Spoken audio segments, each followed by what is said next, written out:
El duque de Wellington, el hombre que derrotó a Napoleón en Waterloo, dijo: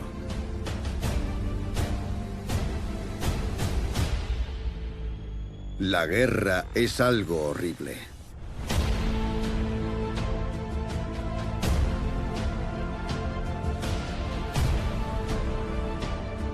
Y sin embargo, a través de las batallas y la destrucción, se abren paso el heroísmo,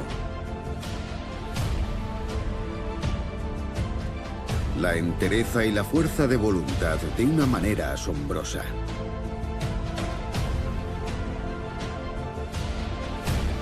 Vivieron junto a la espada y murieron junto a la espada.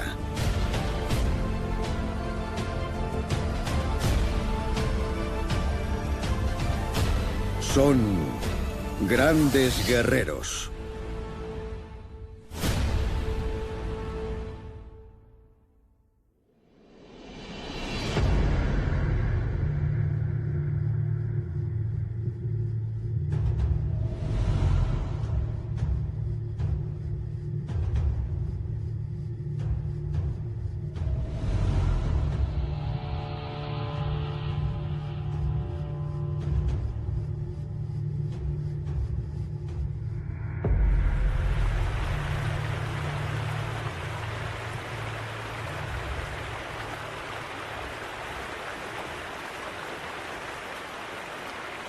Los vikingos fueron unos feroces guerreros, marineros, piratas y comerciantes que saquearon y se asentaron en una buena parte del planeta desde el siglo VIII hasta el siglo XI.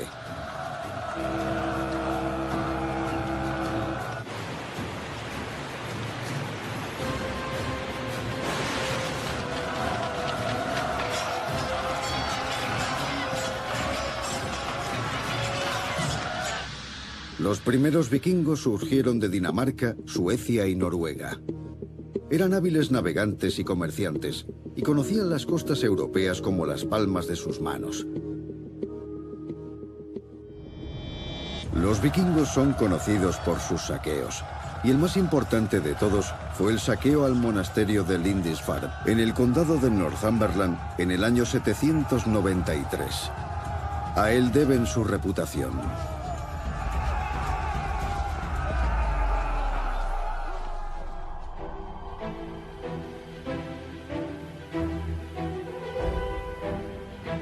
Con el saqueo de Lindisfarne comenzó la actividad vikinga. Lo sabemos gracias a las crónicas anglosajonas desarrolladas por monjes en varios lugares de Inglaterra antes de la Edad Moderna. El monasterio de Lindisfarne era un monasterio importante y rico. Para los vikingos, saquearlo suponía la posibilidad de conseguir un gran botín sin necesidad de asumir grandes riesgos. Allí se encontraron a un montón de hombres que no sabían luchar y que no tenían armas, y también con una cantidad enorme de objetos valiosos. Los vikingos sabían que podrían venderlos sin dificultad. Las páginas de las Biblias y los libros de Lindisfarne estaban hechas de oro. Fue como dar con un cofre del tesoro que nadie protegía.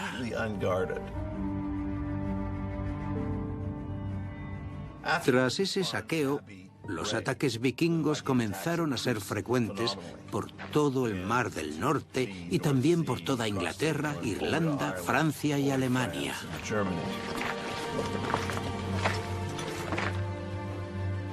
Alcuin, un erudito del reino de Northumbria que servía en la corte de Carlomagno, escribió esto acerca de Lindisfarne.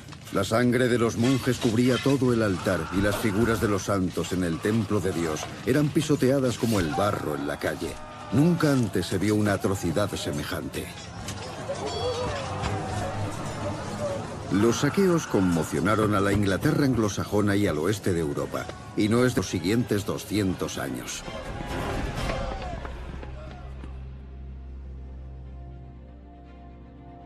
Los vikingos eran conocidos por sus drákar, con los que cruzaban mares y ríos y que les permitían aparecer en cualquier momento en el lugar adecuado.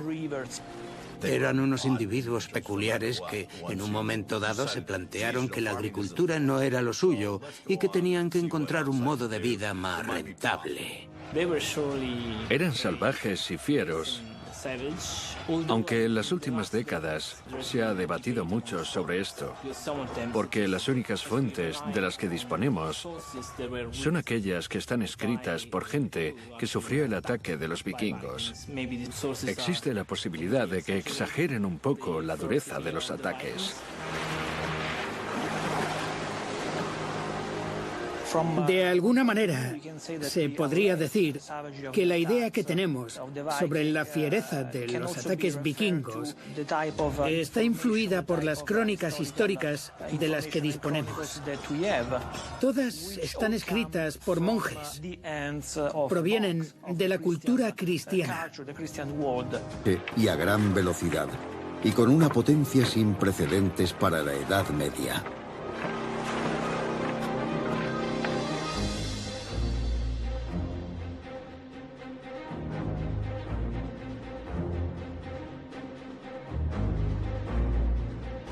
El joven vikingo Sigurd Björnsson creció en una pequeña aldea de la costa danesa y aprendió a navegar a muy temprana edad.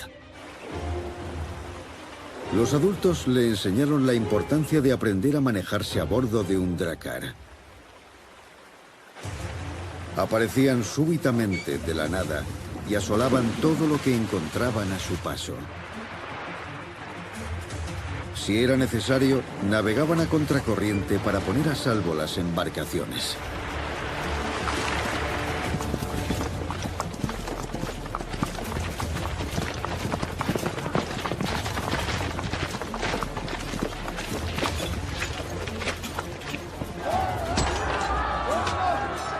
Los vikingos no atacaban a grupos grandes. Ellos no contaban con más efectivos de los que cabían en un barco, quizás 2. A veces alguno más, pero normalmente atacaban con un solo barco. Desarrollaron técnicas de navegación muy avanzadas para la época. Lo sabemos tras analizar las batallas que consiguieron ganar en el mar, aunque también perdieron algunas, y también fijándonos en sus expediciones y viajes a través de los mares y océanos. Eric el Rojo, por ejemplo, es conocido porque atravesó el océano y llegó hasta el nuevo continente, el continente americano, y más concretamente, Canadá.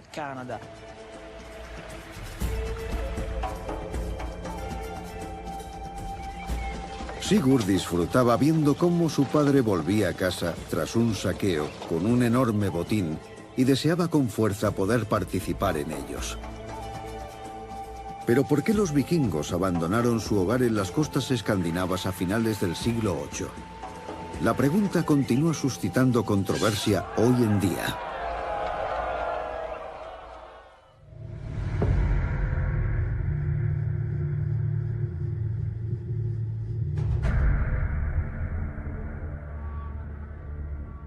El joven vikingo Sigurd Björnsson, segundo hijo de la familia, estaba destinado a ser un guerrero.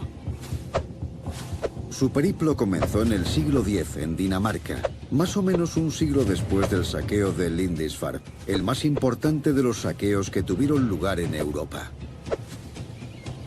Pero si quería ser considerado un auténtico vikingo, debía estar a la altura de la reputación de un guerrero.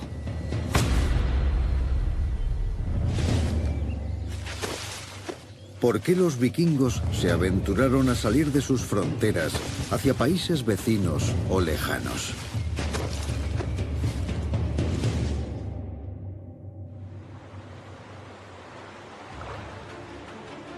Los historiadores señalan un incremento en su población, más bocas que alimentar junto a un periodo de escasez. Al mismo tiempo, su habilidad para la navegación y la construcción de barcos mejoró rápidamente.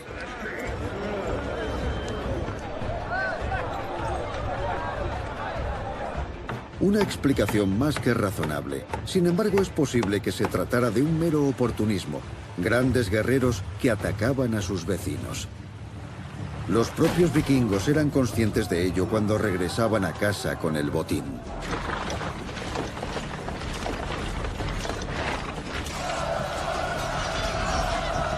Sin embargo, los vikingos han pasado a la historia por sus asombrosas tácticas en la batalla. y no solo por sus saqueos a aldeas, monasterios y conventos. Eran guerreros a los que se les enseñaba a luchar desde la infancia.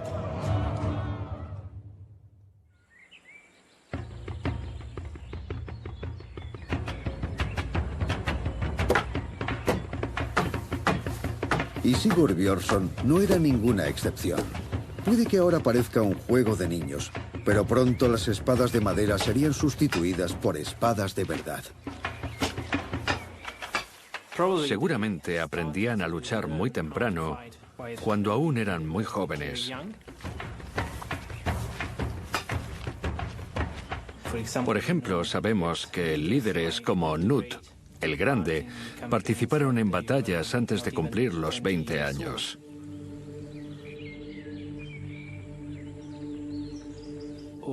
Harald Hardrada, otro gran líder, fue herido en batalla cuando tenía solo 15 años. De los jóvenes guerreros como Sigurd Björnsson también se esperaba que fueran buenos lanceros. Debían ser capaces de sobrepasar las líneas enemigas con sus lanzas. Y además debían mostrar su dominio del arco y las flechas para cazar. Los torneos de tiro con arco eran muy comunes entre las familias vikingas.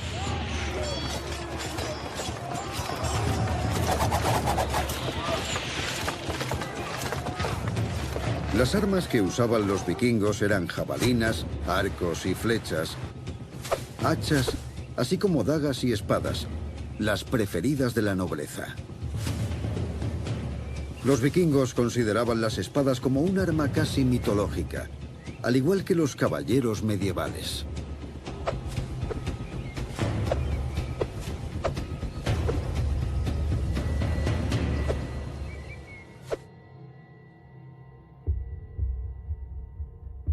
Las espadas vikingas son preciosas. Son como una obra de arte. Su belleza radica en su simplicidad y en su decoración. Son un legado muy importante que nos dejaron los vikingos, del que aprendemos cosas sobre el arte y sobre el comportamiento de los seres humanos.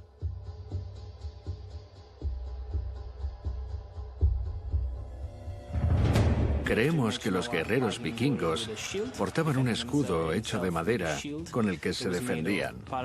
Quizás estuvieran pintados de colores llamativos y en el centro había un humbo de hierro. Tanto los guerreros de infantería como la caballería utilizaban lanzas.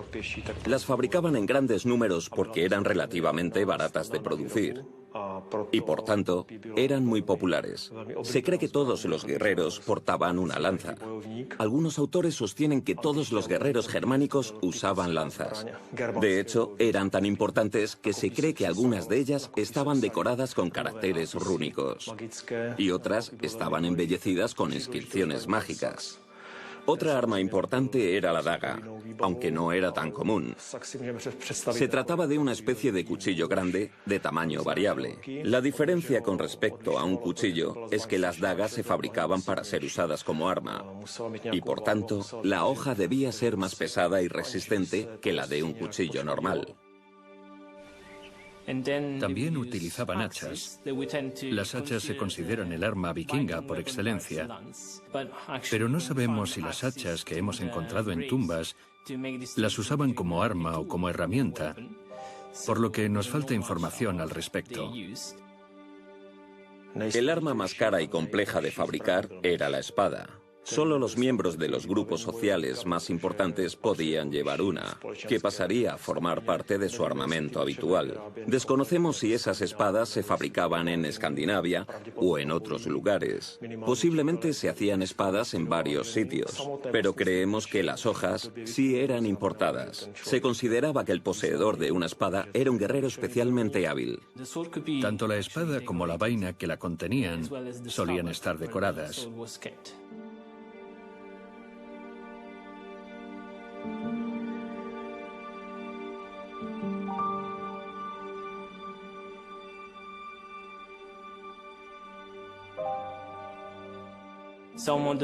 Algunas de esas espadas tenían nombre propio, lo que indica que eran muy importantes para los guerreros vikingos.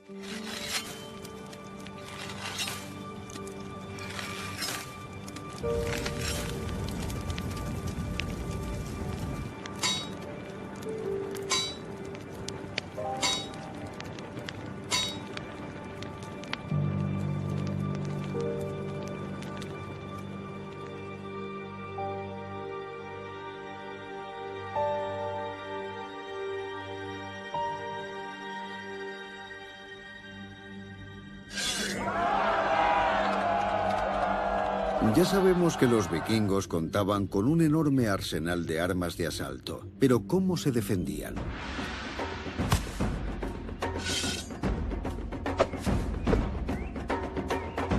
No todos los guerreros podían permitirse un casco o una armadura, pero todos luchaban con un escudo. Los restos mortales de algunos vikingos presentan heridas en la cabeza y en las piernas, allí donde el escudo no podía protegerles. También servían como camillas improvisadas para transportar a los heridos y a veces eran usados como armas, algo que gustaba especialmente a Sigurd. Llevaban armadura, unas armaduras elaboradas a base de una especie de anillos de metal llamadas cotas de malla. Era una buena manera de protegerse el torso. A los vikingos no les gustaba que la armadura les entorpeciera mover los brazos. Querían poder moverlos libremente.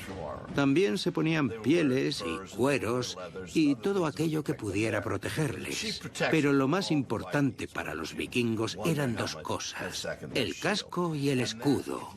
Así podían cubrirse casi todo el cuerpo, desde la cabeza hasta las rodillas. Eso es básicamente lo que debe protegerse un guerrero. Si te hieren en el brazo o en la pierna, puedes sobrevivir. Pero si te hieren en el torso, en algún órgano vital o en la cabeza, no sobrevivirás. Los escudos estaban hechos de madera, pero eran muy gruesos y tenían algunas partes de metal. Pesaban mucho. A veces los vikingos juntaban sus escudos con los de sus otros compañeros. Al juntar varios escudos, formaban una especie de parapeto, por así llamarlo, un muro de escudos. Eso protegía a los guerreros en el campo de batalla más que cualquier otra cosa. En la batalla, la primera línea de ataque y defensa era el muro de escudos. En él, el brazo izquierdo de un vikingo sujetaba su escudo y en el derecho su arma. De lo contrario, los escudos no podrían formar el muro. Y por supuesto, la imagen típica de los vikingos que ha llegado hasta nuestros días incluye el famoso casco con cuernos. En realidad, la idea de que los vikingos llevaban esos cascos surgió en el siglo XIX como un intento de idealizar la imagen de esos salvajes guerreros. Encontramos pruebas de esto, por ejemplo, en algunas óperas de Wagner. Llevar un casco con dos cuernos sería muy poco práctico para un guerrero, porque al ponérselo se expondría mucho más en el campo de batalla. Se convertiría en un blanco más fácil para sus enemigos.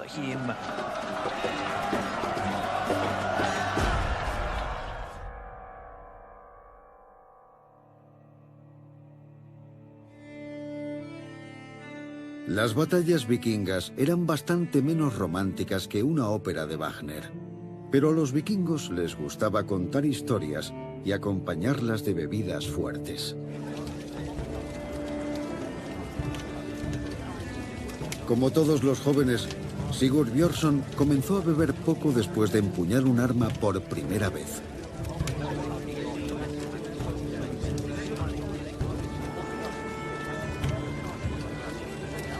Aquí, en el salón de banquetes de un señor feudal, las celebraciones se alargaban durante días, y Sigurd escuchaba entusiasmado las épicas historias de vikingos que le contaban los guerreros, mientras se preparaba para lo que estaba por llegar. En mitad de la sala había una gran hoguera. El anfitrión se sentaba en una silla especial y el invitado más importante se sentaba junto a él. Todos ellos vestían sus mejores galas y los escaldos, los poetas, recitaban poemas e historias acerca de dioses y héroes del pasado. Beber era importante, tenía una importancia social. Incluso existían rituales de bebida.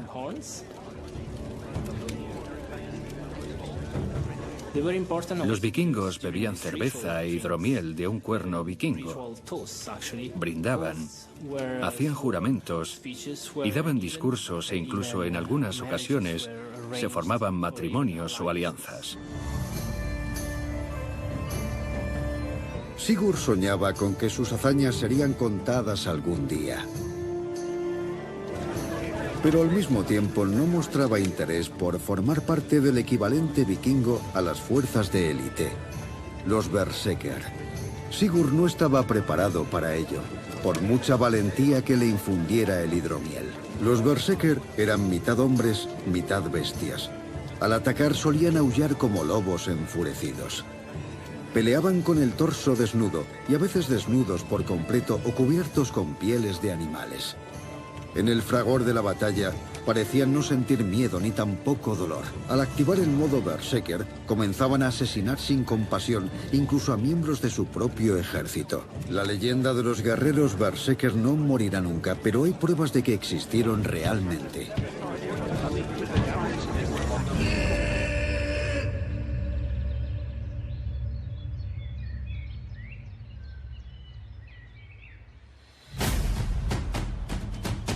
Las doncellas escuderas eran mujeres guerreras notablemente fuertes.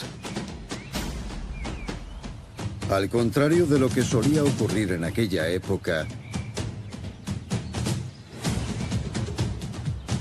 a las mujeres vikingas se les permitía tener propiedades y divorciarse de sus maridos.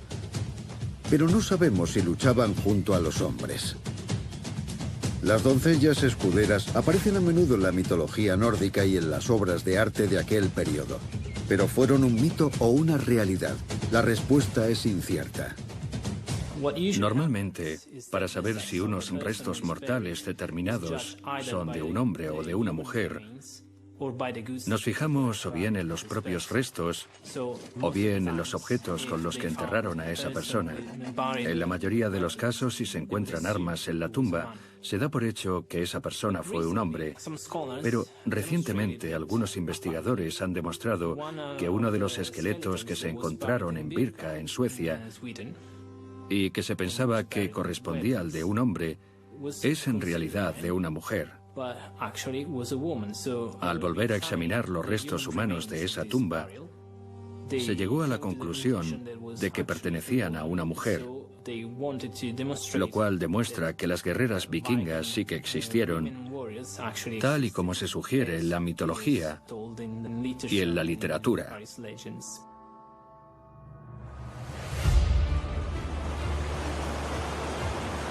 Sigurd ya tiene edad suficiente para participar en celebraciones y también en saqueos, así que sube a bordo de un drácar junto a un grupo de vikingos.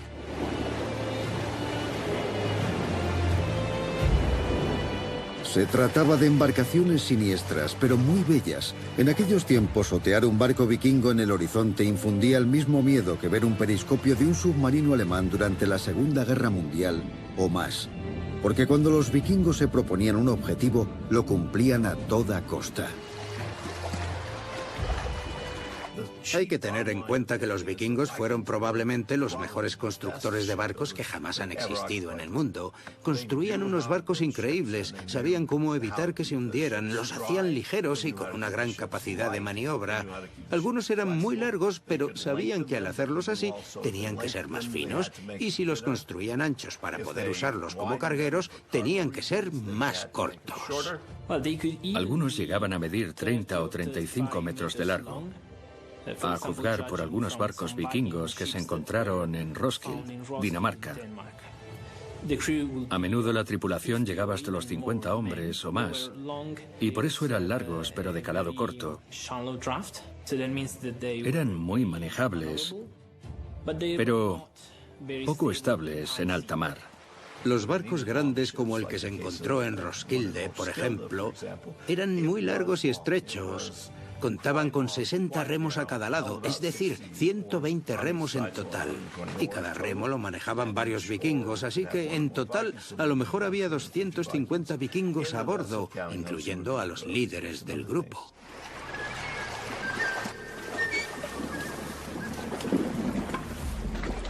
Con 250 hombres a bordo, sorprende la facilidad con la que los navíos vikingos surcaban las aguas.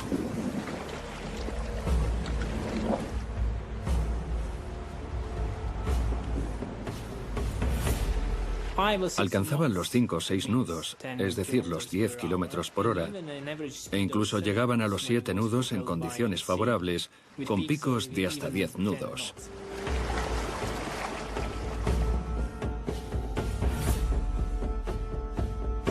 De vuelta en Dinamarca, Sigurd Björnsson se ha convertido en un miembro indispensable de su expedición. Consigue grandes botines en todos los saqueos y ahora disfruta de una armadura nueva y de las mejores armas. Parece que solo le falta encontrar una buena chica vikinga con la que compartir su vida. ¿Pero es eso lo que quiere? Sigurd solo sueña con la gloria y también con hacerse rico.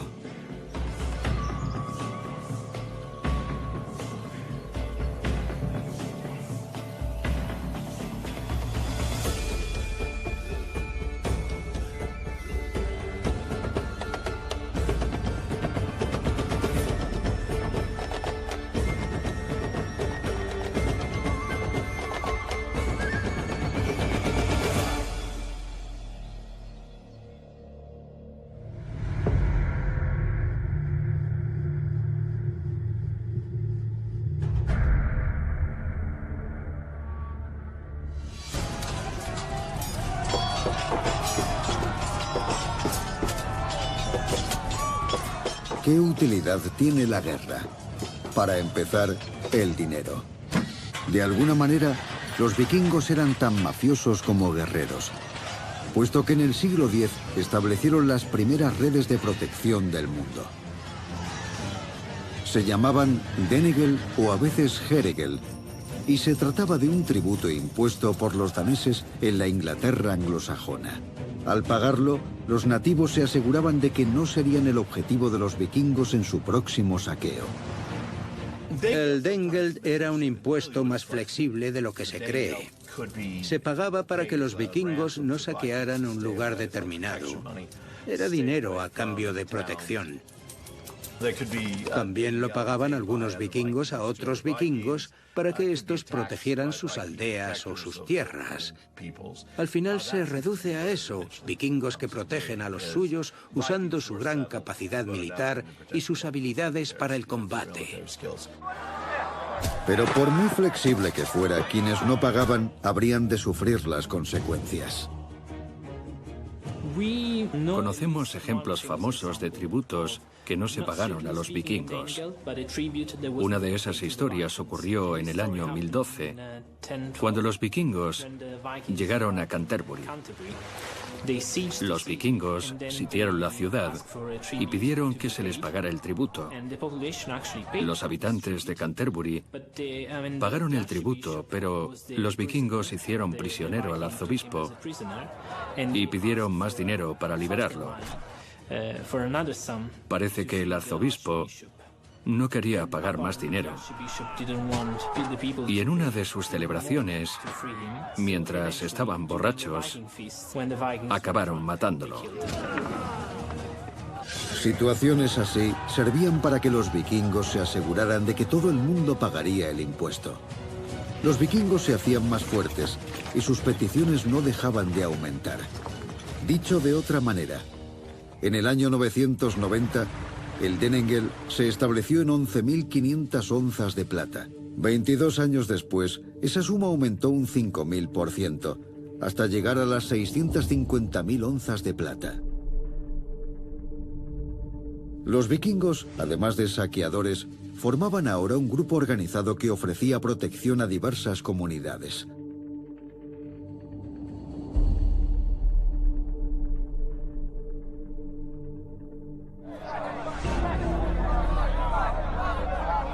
Sigurd no sentía reparo alguno a la hora de cobrar el denegel, ni tampoco a la hora de ejecutar a aquellos que no lo hacían.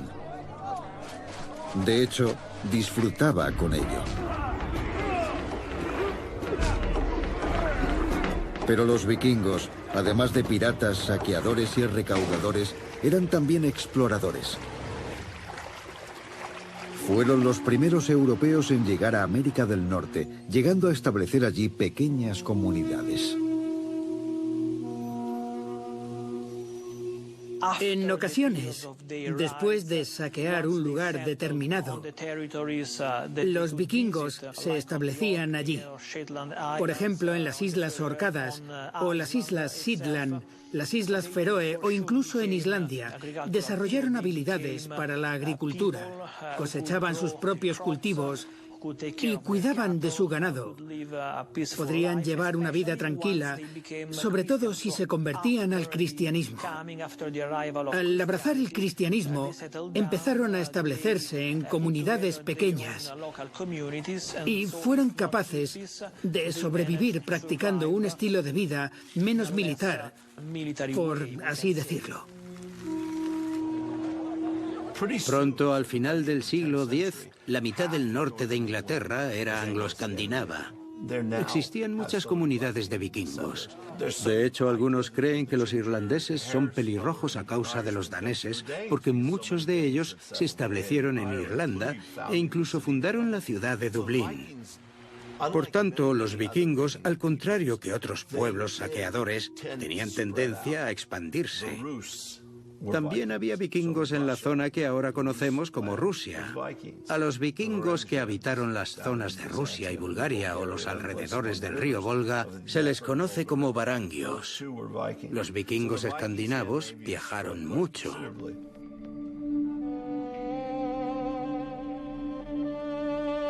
Esto es la ensenada de las Medusas. Un asentamiento vikingo en territorio canadiense fundado hace más de 2000 años. Desde el asentamiento de la ensenada de las Medusas, los vikingos continuaban con sus exploraciones y su búsqueda de recursos. Por ejemplo, allí se encontraron nueces blancas. Sabemos que esas nueces crecen a unos 800 kilómetros al sur de aquel lugar, lo que significa que los vikingos pasaron por allí durante sus viajes.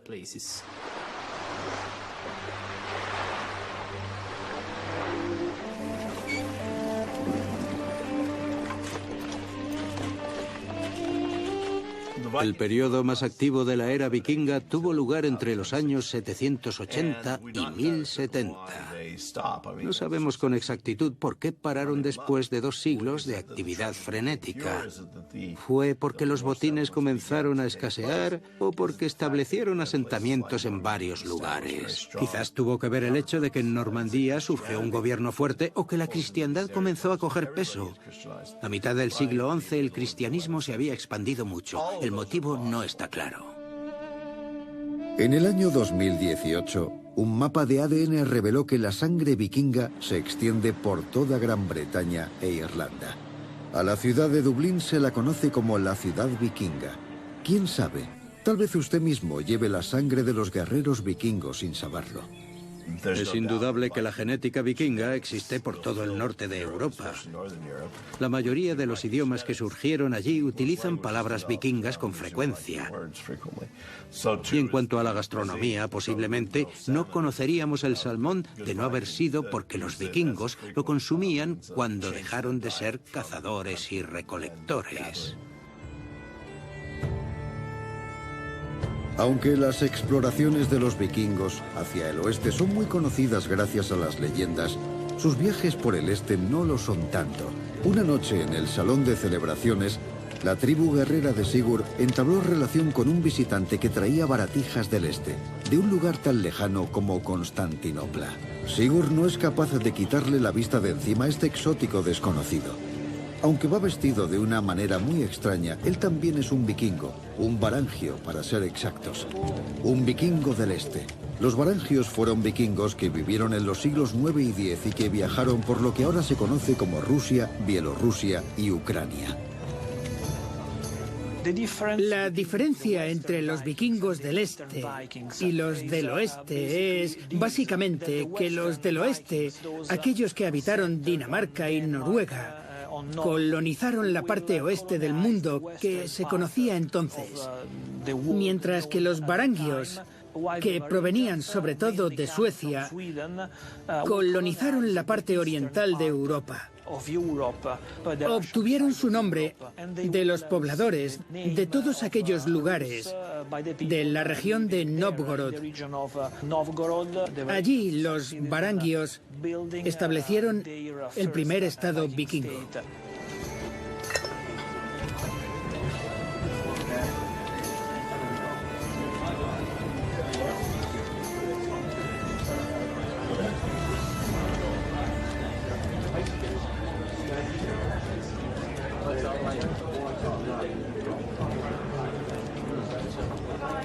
Sigurd siente curiosidad por el mercader y por las historias que cuenta sobre los varangios.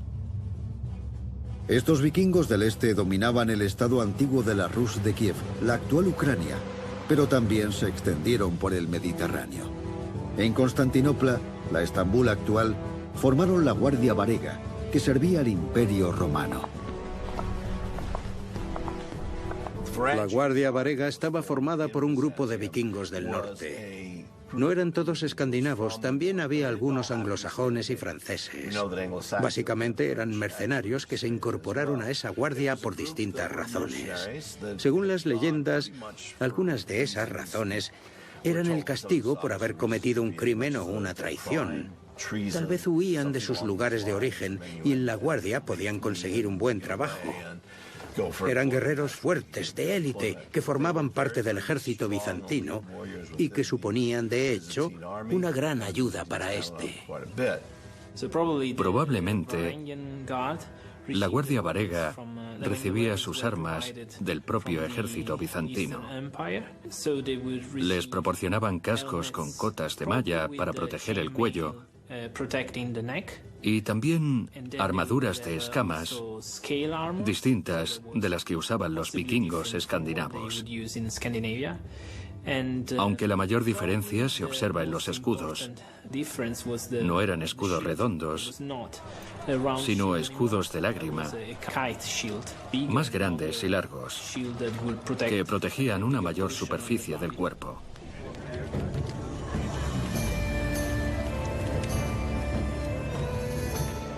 A Sigurd le fascinaba la historia de la Guardia Varega, esa élite de guerreros al servicio del Sacro Imperio Romano.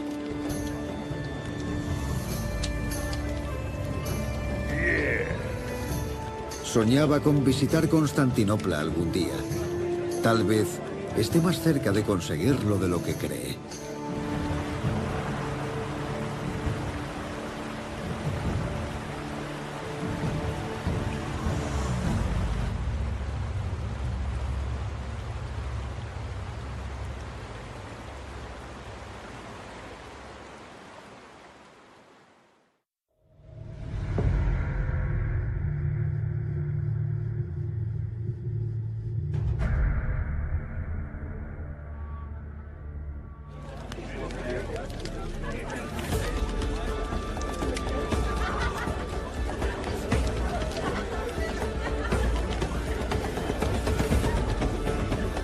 Sigurd Björnsson flirteó demasiado con la prometida de otro guerrero y acabó con la cara llena de hidromiel.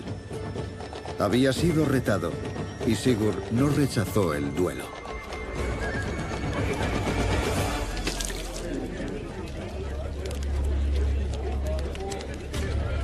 La forma tradicional de resolver estos conflictos no consistía precisamente en lanzar una moneda al aire.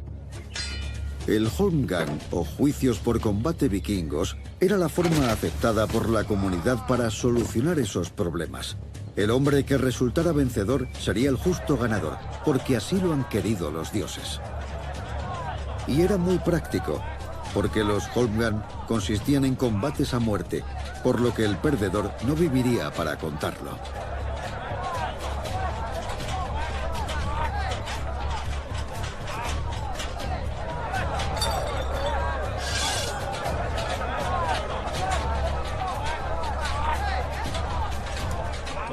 Holmgang significa literalmente ir a una isla. La fuente de la que obtuvimos más información al respecto es la saga de Cormas. Sabemos que lo que hacían era extender una gran capa en el suelo, cuyo tamaño era de 3 cuadrados de un pie para cada luchador. Después ponían una vara de avellano en cada esquina, y de ahí el nombre que se le daba a esa zona, el campo del avellano. También hacían sacrificios antes del duelo y rezaban unas plegarias.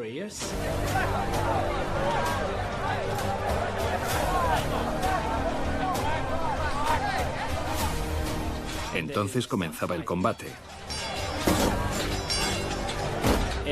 Cada luchador podía usar 3 escudos.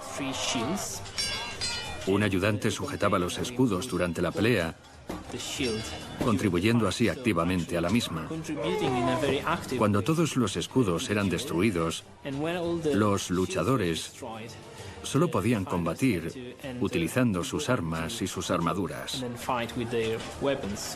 El que era retado tenía el derecho de golpear primero. Cuando alguien era herido, existía la posibilidad de detener el duelo o de seguir adelante. Pero siempre debían limitarse a pelear sin salirse de la capa. Al final Sigurd se proclamó vencedor, pero pronto sufriría las consecuencias de su victoria, pues la familia de la víctima gozaba de gran influencia dentro de la jerarquía vikinga, y comenzó a presionar a Sigurd para que abandonara la aldea. Puede que sea el momento de viajar hacia el este. En el siglo X, el mundo vikingo cubriría un territorio muy extenso.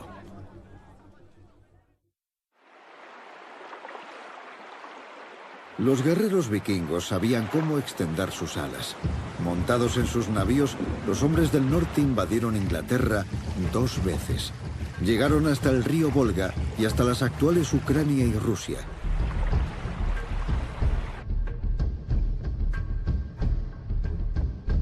Pero entonces, a mediados del siglo XI, la era vikinga alcanzó un abrupto final. ¿Por qué?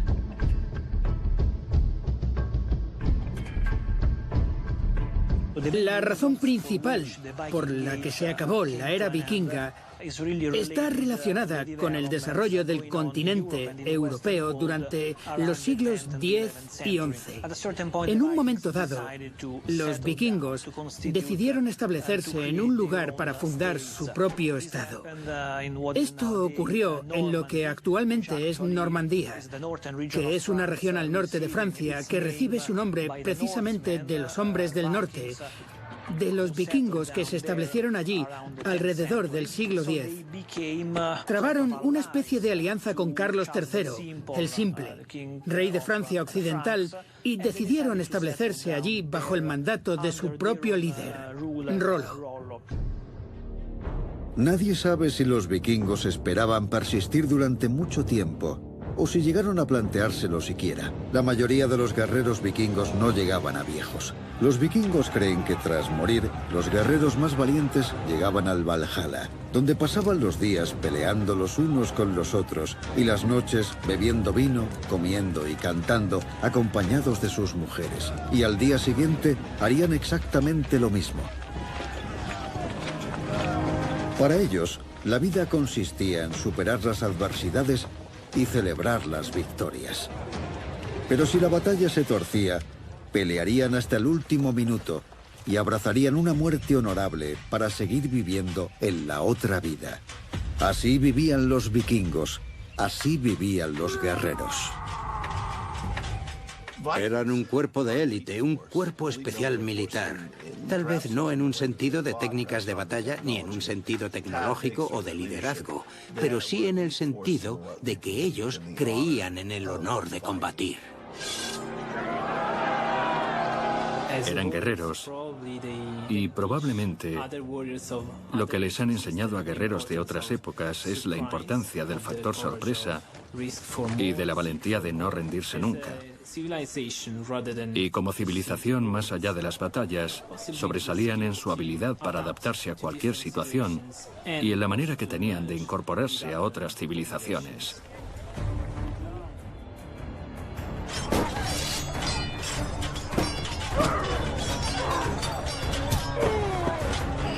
Pero ¿qué ha sido de Sigurd? Tras ganar su juicio por combate tuvo que afrontar las consecuencias. Si se quedaba en su aldea, viviría mirando siempre por encima del hombro, esperando la venganza de algún familiar de su víctima.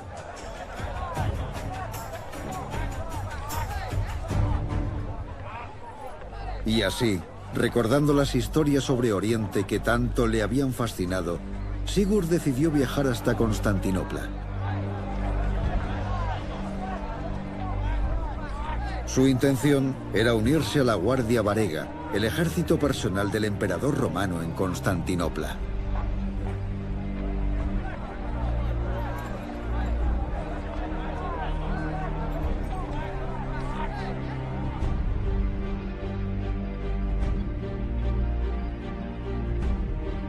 Estambul, la antigua Constantinopla. Al observar hoy la ciudad y su atmósfera islámica, no parece un lugar en donde una vez vivieran vikingos.